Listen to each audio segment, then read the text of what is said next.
May mabigat na babala si Russian President Vladimir Putin laban sa mga Western countries.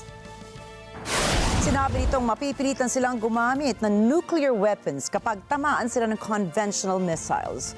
Ang nasabing desisyon ay kasagutan nila sa plano ng US at Britanya kung papayagan nila ang Ukraine na gamitin ang mga conventional Western missiles sa Russia. Dagdag pa ni Putin na isang malinaw na pag-atake sa Russia kapag pinayagan ng Estados Unidos at Britain ang Ukraine na gumamit ng mga missiles. Ang mga komentong ito ay ginawa kasunod ng paghiling ni Ukrainian President Volodymyr Zelensky kay US President Joe Biden at sa iba pa nitong kaalyado ng karagdagang armas at tulong militar upang maisagawa na niya ang kanyang tinatawag na victory plan na nagsisimbolo ng katapusan ng kanilang giyera laban sa Moscow.